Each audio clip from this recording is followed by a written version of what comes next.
محفل کے اندر قوالوں پر اور قوالن پر پیسے لٹانا ہو کیمرے میں آنے کے لیے تو پھر ہزاروں لٹا دیں گے. اور ماں دوا کو مانگ رہی ہو کہے گی بڑھیا بڈھی کب تک تمہاری دوا کا میں بوجھ اٹھاتا رہوں, دوسرے بچے نہیں ہیں تمہارے, ان سے نہیں مانگتی. یہ حال ہے. آپ کیا سمجھتے ہو؟ مسجد بنانے سے زیادہ ثواب, مدرسہ بنانے سے زیادہ ثواب, حج کرنے سے زیادہ ثواب اگر کسی پہ خرچ کرنے میں ملتا ہے تو ماں باپ پہ خرچ کرنے میں ملتا ہے. ہماری دولت کا سب سے زیادہ کوئی حقدار ہے ہمارے ماں باپ ہے. اور آج دوستوں پہ خرچ کرنے کے لیے دل بڑا, سسرال والوں پہ خرچ کرنے کے لیے دل بڑا, ادھر ادھر خرچ کرنے کے لیے دل بڑا. اور اگر سنیوں کا مجمع برا نہیں مانے تو, اور میری بات کا مفہوم مخالف مراد نہ لے تو کہوں پیروں پہ بھی خرچ کرنے کے لیے دل بڑا. ماں باپ پہ بھی اتنا ہی خرچ کرتے ہو؟ پیر صاحب کی دعوت کی تو کار سے لے کر کے چوکھٹ تک کے کپڑا بچھایا, کبھی اتنی عزت ماں باپ کی بھی کی؟ میں یہ نہیں کہتا پیروں کی نہ کرو, بالکل کرو, آپ کے پیر اس قابل ہیں. سرکار غریب نواز نے یہی فرمایا کہ کئی لوگ ہاتھ چوم کر جنت میں گئے اور جائیں گے جنت میں, لیکن آپ سے پوچھتا ہوں پیروں کے بالکل ہاتھ چومو, پیروں کی خدمت کرو. کیا کبھی اپنے ماں باپ کے بھی ہاتھ چومتے ہو؟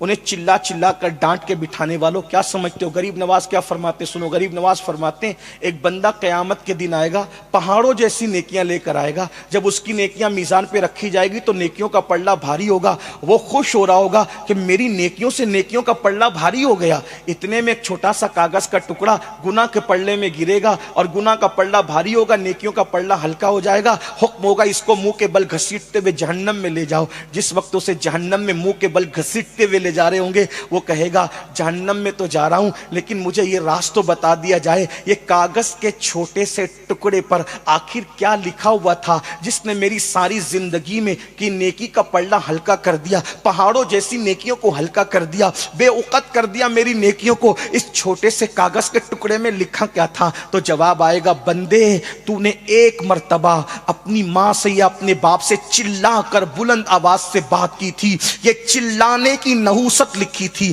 جس نے تیری پوری زندگی کی نیکی کو ہلکا کر دیا. آپ سے پوچھتا ہوں ایک بار ماں باپ سے چلا کر بات کرو تو اس وقت تو تمہاری ساری زندگی کی نیکی ہلکی ہو جائے. اللہ اکبر. بیوی کے بہکاوے میں آ کر, کسی اور کے بہکاوے میں آ کر, ماں باپ کو گھر سے نکالنے والوں, سسرال میں جا کر کے بسنے والوں, جب ماں باپ تمہارے جوان تھے اور تم بچے تھے تو ہر کہتا تھا میری امی میرے ابا, میری امی میرے ابا, اور جب تم جوان ہو گئے ہو تو ایک دوسرے سے کہتے ہو تو دوا نہیں لاتا کیا تیرا باپ نہیں ہے, تو کھانا نہیں کھلاتا کیا تیرا باپ نہیں ہے. بچپن میں میرے ماں باپ کہتے تھے اور جوانی میں تیرے ماں باپ کہتے ہو. سن لو اللہ کے رسول نے ارشاد فرمایا البر لا یبلا والذنب لا ینسا والدیان لا یموت اعمل ما شئت کما تدین تدان. نیکی کبھی پرانی نہیں ہو سکتی, گناہ کبھی بلایا نہیں جا سکتا, اور صلہ دینے والے خدا کو کبھی موت نہیں آ سکتی. تو جو چاہے کر, جیسا کرے گا ویسا بھرے گا. آج اپنے ماں باپ پہ ظلم کرنے والوں, ان کی خدمت سے منہ موڑنے والوں, قبر میں, محشر میں, جہنم میں جو عذاب ہوگا ماں باپ کے گستاخوں پر وہ تو بہت بدترین ہے. ہوگا. لیکن دنیا میں دو لوگوں کو کبھی موت نہیں آتی جب تک ذلیل نہ ہو جائیں, ایک ماں باپ کا گستاخ, ایک بزرگوں کا گستاخ. ان دو گستاخوں کو ضرور پہلے دنیا میں ذلیل کیا جاتا ہے, اس کے بعد موت آتی ہے. اگر آج تم اپنے ماں باپ کو گھر سے نکال رہے ہو, گالی دے رہے ہو, ذلیل کر رہے ہو, رسوا کر رہے ہو, تم بھی اپنے بچوں کے ہاتھوں ذلیل ہونے کے لیے تیار ہو جاؤ. ایک بزرگ نے اپنی کتاب میں لکھا, ایک شخص نے بوڑھا تھا, اس کے بیٹے نے اس کو 2 تماچے مارے. تو کسی نے کہا کہ گستاخ اپنے باپ کو 2 گالوں پہ مار رہا ہے. اس نے رو کے کہا مارنے دو, کیونکہ میں نے اپنے باپ کو 1 مارا تھا. اس وقت مجھے کسی نے کہا تھا کہ تو اپنے باپ کے ساتھ جیسا کرے گا تیری اولاد اس سے بدتر بدترین سلوک تیرے ساتھ کرے گی. اللہ اکبر. اور یہ بھی یاد رکھنا اپنے ماں باپ کے ساتھ اچھا سلوک کرو گے تمہاری اولاد اس سے زیادہ اچھا سلوک انشاءاللہ تمہارے ساتھ کرے گی. ماں باپ کی دعا لو. ہر کامیاب انسان کے پیچھے ماں باپ کی دعا ہے. سب کے پیچھے بھاگنے والوں یہ دعا کر دو, وہ دعا کر دو, وہ دعا کر دو, یہ تعویذ دے دو, یہ بلا دور ہو جائے, یہ بندش کر دو, یہ ایسا کر دو. وہ نادان, تیرے گھر میں دعا کا خزانہ موجود ہے. اپنے ماں باپ سے دعا لے. دعا نے مخدوم ماہمی کو ولی بنایا, دعا نے مخدوم اشرف کو مخدوم اشرف بنایا, دعا نے غریب نواز کو غریب نواز بنایا, دعا نے غوث اعظم کو غوث اعظم بنایا, دعا نے محبوب الہی کو محبوب الہی بنایا, دعا نے بابا قطب کو قطب الاقطاب بنایا. ارے یہ ماں باپ کی دعائیں ہیں. ماں باپ سے بڑا مرشد کون ہے؟ سب سے بڑا مرشد ماں باپ ہے. جب یہ دعا کرتے, ان کی دعا میں کوئی ریاکاری نہیں, ان کی دعا میں کوئی مکاری نہیں, ان کی دعا میں کوئی اللہ اکبر دکھاوا نہیں. آقا ارشاد فرماتے ہیں جب ماں دعا کرتی ہے جملے بھی پورے نہیں ہوتے, اللہ قبول کر لیتا ہے. سبحان اللہ. یہاں تک فرمایا پوری کائنات کسی کے لیے بد دعا کرے اور تنہا اس کی ماں اس کے لیے دعا کرے, کائنات کی بد دعا رد ہوگی, ماں کی دعا قبول ہوگی. اور پوری کائنات بد دعا کرے, پوری کائنات دعا کرے اور تنہا ماں بد دعا کر دے, کائنات کی دعا رد کر دی جائے گی, ماں کی بد دعا قبول کر لی جائے گی. اس لیے ماں باپ کو ناراض نہ کرو. آئیے ایک بات بس کرتا ہوں, پھر اینڈ کی طرف, اختتام کی طرف چلتے. میں نے کہا تھا شارٹ کریں گے, لیکن باپو نے اتنا لمبا عنوان دے دیا, کئی عنوانات سمیٹنے پڑ رہے ہیں. میں اپنی بات پوری کرنے لگا ہوں. ماں باپ ہوتے, ان کا پیار خالص ہوتا ہے. دیکھو ایک بات آپ سے کہوں, سب لوگ ہماری صفات سے محبت کرتے ہیں, ہماری ذات سے کوئی محبت نہیں کرتا. لیکن ماں باپ وہ ہے, وہ ہماری صفات سے نہیں ذات سے محبت. مثال کے طور پہ نور میاں کو آج کیوں بلایا گیا یہاں جلسے میں؟ کیونکہ نور میاں مقرر ہے, یہ صفات ہے. سید محمد قادری صاحب کو کیوں بلایا گیا؟ کہا بڑے شاعر ہیں, بڑے نیک انسان ہیں, بااخلاق ہیں, صفات ہے. سہیل باپو کو کیوں؟ اچھے ناظم ہیں, صفت. معین کو کیوں بلایا گیا؟ اچھا نعت خواں, اس لیے. اور بھی لوگوں کو ہے نا. آپ مجھے بتائیں, یہ نعت خواں نہ ہوتے, یہ خطیب نہ ہوتے, وہ خلیق نہ ہوتے, یہ ناظم نہ ہوتے, اور ان کی ناک بہ رہی ہوتی, تو کیا یہ لوگ ان کو بلاتے؟ یا کہ کوئی کھڑے کھڑے پیشاب کرتا تو لوگ بلاتے, بستر میں پاخانہ کرتا تو لوگ بلاتے؟ پتا چلا لوگ صفات سے محبت کرتے ہیں, ماں باپ ذات سے محبت کرتے ہیں. جب تم کچھ بن گئے تو لوگوں نے تمہیں چاہا.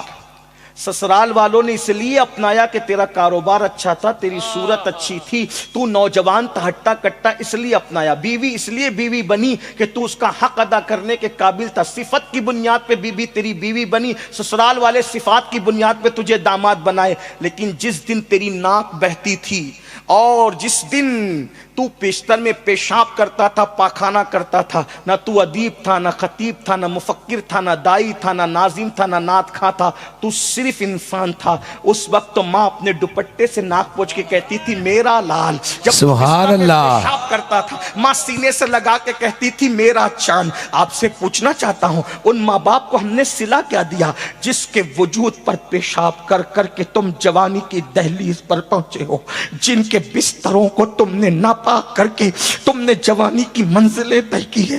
آج ان ماں باپ کو آنکھیں دکھاتے ہو, آج ان ماں باپ کو دھوکہ دیتے ہو. سن لو, کتے کا دل دکھانے والا بھی ذلیل ہوتا ہے. جو چڑیا پہ ظلم کرے اللہ اس کو بھی اعمال ضائع کر کے جہنم میں ڈالے گا. جو چڑیا پہ ظلم کرے وہ جہنم میں جائے گا. جو ماں باپ کی ممتا کو بھلا دے اس کا کیا حال ہوگا. جو نوجوان لڑکے ماں باپ کی اہمیت کو نہیں جانتے, میں ان سے ایک بات کہنا چاہتا ہوں, یہ ماں باپ ہے, تم کتنا بھی ظلم کر لو یہ تم سے کبھی ناراض دلی طور پہ نہیں ہوں گے. زبان سے ناراضگی کا اظہار کریں, کبھی حقیقت میں تم پہ ناراض نہیں ہوں گے.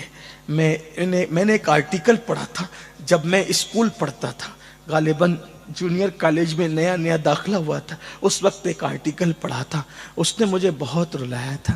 وہ یہ تھا کہ ایک مرتبہ ایک ماں نے برتن جھاڑو کر کے اپنے بیٹے کو پڑھایا لکھایا. بہت ساری مائیں ہیں جو بہت دکھ اٹھا کر اپنے بچوں کو بہت کچھ بناتی ہے. ایک مفکر نے کہا تھا, ایک ماں اپنا پورا شباب لٹا دیتی ہے، ایک باپ اپنا پورا شباب قربان کر دیتا ہے۔ جب بچہ کہیں جا کر کچھ بنتا ہے، ماں باپ نچوڑ دیتے ہیں اپنا شباب۔ یہاں وہ وقت نہیں کہ میں ماں باپ کے عنوان پہ گفتگو کروں، لیکن محض چشم تصور سے ایک مفکر نے آسمان کی طرف دیکھا تو اس نے کیا دیکھا کہ ملائکہ اللہ سے مکالمہ کرتے ہوئے کہتے ہیں، اللہ ممتا کسے کہتے ہیں؟ توجہ، محض چشم تصور سے ایک مفکر نے دیکھا، پوچھا، فرشتے خدا سے پوچھ رہے ممتا کسے کہتے ہیں؟ تو اس وقت خدا نے شبنمی قطروں کی شبنمی نزاکت کو، تتلیوں کے باغپن کو، نسیم سحر کو، صبح کے اجالے کو، شام کی زلفوں کو، پھولوں کی نکہت کو، چمنستان کے گلوں کی جو ہے وہ نزاکتوں کو، لالا کی لالی کو، اور شفق کے جمال کو، افق کی سرخیوں کو، بلکھاتی ہوئی ندیوں کے حسن کو، موجیں مارتے ہوئے سمندر کی موجوں کے تکبر کو، پہاڑ کی استقامت کو، اور سبزہ زاروں کی سبزہ زاری کو، سنبل کے پودے کو، نرگس کے پھول کو خدا نے ایک ساتھ جمع کیا۔ اور جب وہ مجسم حسن ہو گیا تو پھر اس نے کسی وجود کے گود میں کسی وجود کو ڈالا، اور پھر اس وجود نے اس پورے حسن کو کسی پہ قربان کر دیا، تو کہا اس کو ممتا کہتے ہیں۔ کہا یہ مولا، یہ مکمل حسن ایک ننھی سی جان پر جو قربان کر رہا ہے، یہ حسن کیا ہے اور وہ کیا ہے؟ تو ارشاد ہوتا ہے یہ مکمل حسن کو ماں کہتے ہیں، اور اس قربانی کو بچے پہ قربان کر دینے کو ممتا کہتے ہیں۔ یہ وہ رشتہ ہے کہ ہر رشتہ کٹ سکتا ہے، ٹوٹ سکتا ہے، یہ رشتہ اتنا مضبوط ہے نہیں کٹ سکتا، بلکہ جرات کر کے کہہ رہا ہوں، خدا سے بندے کا رشتہ نہیں ٹوٹ سکتا، اور اس کے بعد یہ خدا کا کرم ہے کہ ماں باپ سے اولاد کا رشتہ کبھی نہیں ٹوٹ سکتا۔ توجہ، دوست میں جھگڑا ہو گیا، اس نے کہا تو میرا دوست نہیں، ختم بات، صحیح؟ بھائی میں جھگڑا ہو گیا، تو میرا بھائی نہیں، نام لے کے پکارے گا، وہ ساجد ایسا کرتا، عبداللہ ایسا کرتا، عبد المصطفیٰ، توڑ دیا نا رشتہ۔ اسی طرح بیوی سے جھگڑا ہوا، رشتہ توڑ دیا۔ لیکن آپ سے پوچھتا ہوں، ماں باپ سے کتنا بھی لڑ لو، جب بات آئے گی تو کیا کہو گے؟ میری امی نے ایسا کیا اور میرے ابا نے ایسا کیا۔ جب بھی بولو گے تو ان کو کیا بولو گے؟ میری ماں باپ ہی بولو گے۔ ماں باپ کے سوا کچھ اور بول سکتے ان کو؟ سوچو تو صحیح، کتنی ممتا اس میں ہے۔ تو عرض یہ کر رہا تھا کہ ایک ماں نے برتن جھاڑو کر کے محنت مشقت کر کے بیٹے کو پڑھایا، بھول یہ ہو گئی، دنیا ہی دنیا پڑھا دیا مالداری کے چکر میں، دین نہیں پڑھایا۔ میں مائیں اور بہنیں موجود ہیں تو میں ان سے کہتا ہوں ڈاکٹر بناؤ، ٹیچر بناؤ، انجینئر بناؤ، لائر بناؤ، یہ بناؤ وہ بناؤ، سب بناؤ، لیکن پہلے مسلمان بنانا اپنے بچوں کو کیوں؟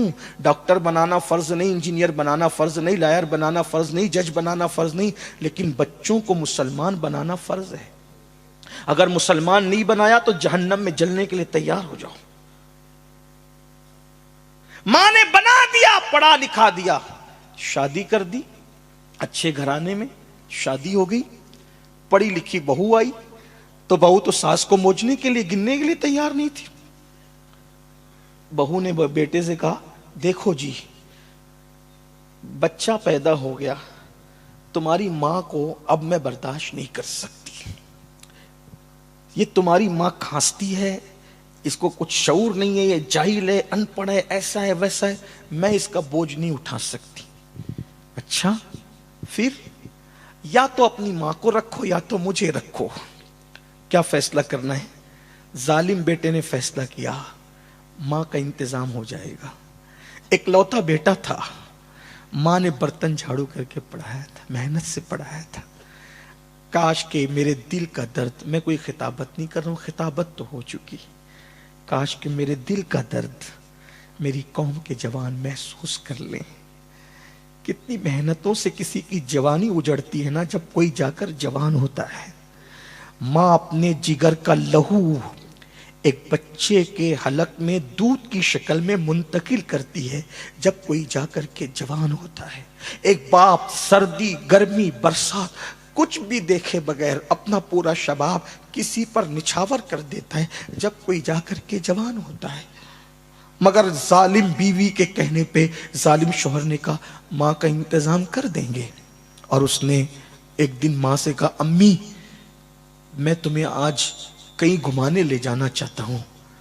ماں نے پہلی بار بیٹے سے سنا. ہمیشہ تو بیوی کو لے جاتا ہے, آج پہلی بار مجھے لے جا رہا ہے. ماں بڑی خوش ہوگی, اس کی تو عیدوں کی عید آ گئی. آج کار میں بیٹھی, کپ کپاتے ہوئے پیروں کو کار میں رکھا, وجود کانپنے لگا, اور اس کے بعد کار میں بیٹھی. بیٹا بات کرنے کو تیار نہ تھا. ایسے میں ایک اولڈ ہاؤس بڈھے گھر کے پاس لے گیا.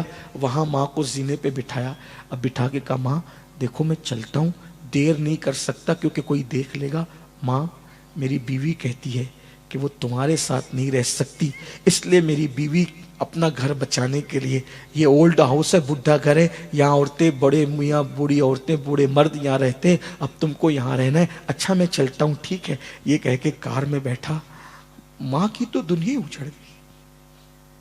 ماں کی تو دنیا, اس کا تو سب کچھ اس کا بیٹا تھا. ایک بات آپ سے کہوں, میرے قائد نے مجھے ایک جملہ کہا تھا, اولاد کو بڑھاپے کا سہارا بنانے کی بجائے اولاد کو آخرت کا سہارا بنانے کی کوشش کرو. سبحان اللہ. اگر آخرت کا سہارا بنانے کی کوشش کر کے اس کو تم نے دیندار بنا دیا تو وہ بڑھاپے کا سہارا خود بخود بن جائے گا. کیا ہوا؟ ماں تو دیکھتی رہی, کار چلی گئی, غبار کار بھی نظر نہیں آیا. بیٹھی بیٹھی رو رو کر دوپٹے سے آنسو پوچھ رہی تھی. کیسے میں اولڈ ہاؤس کے ذمہ داروں کی نظر پڑی, کوئی نیا مہمان آیا ہے. آنے کے بعد آ کر کے لوگ بیٹھ گئے. ماں تمہارا نام کیا ہے؟ یہ نام ہے. اچھا تمہیں یہیں رہنا ہے؟ ہاں مجھے یہاں چھوڑ کے جایا گیا ہے, اب یہیں رہنا ہے. ماں تمہاری کوئی اولاد ہے؟ ہاں ایک لوتا بیٹا ہے. ماں اس کا نام بتاؤ نا. نام کیا ہے؟ نہیں بتاؤں گی. ماں نام بتاؤ, کیونکہ اگر کبھی کچھ ہو گیا کم سے کم اس کو کوئی اطلاع تو ہم کر سکیں. نام بتاؤ. بتاؤ وہ کہاں رہتا ہے, نام بتاؤ. نہیں بتایا. نام بتاؤ. نہیں بتایا. ماں جی نام بتاؤ. کسی نے لقمہ بیچ میں دیتے ہوئے کہا ماں جی کو ابھی ابھی گھر سے نکالا ہے نا, اس لیے ماں اتنی ناراض ہے کہ اپنے بیٹے کا نام بھی نہیں لینا چاہتی. فوراً انجام کی پرواہ کیے بغیر آنکھیں پھاڑ کر کے کہا خبردار, میرے بیٹے کے خلاف اگر ایک جملہ بھی کہا تو, میرے بیٹے کے خلاف ایک جملہ بھی کہا خبردار, کچھ مت کہنا, چپ رہو, اسے کچھ نہ کہو. ماں جی جب بیٹے سے اتنا پیارے تو نام کیوں نہیں لیتی؟ کہتی میرا بیٹا بڑا مالدار بھی ہے, بڑا پڑھا لکھا بھی ہے, پورے شہر میں نامور بھی ہے, تم لوگ اس کو پہچانتے ہو. میں اس لیے نام نہیں لے رہی ہوں کہ اگر نام لے لوں گی تو میرے بیٹے کی عزت چلی جائے گی. اللہ. اب بھی میں اپنے بیٹے کی عزت کو بچانا چاہتی. یہ ہوتی ہے ماں. آج اپنے ماں باپ پہ ظلم کر رہے.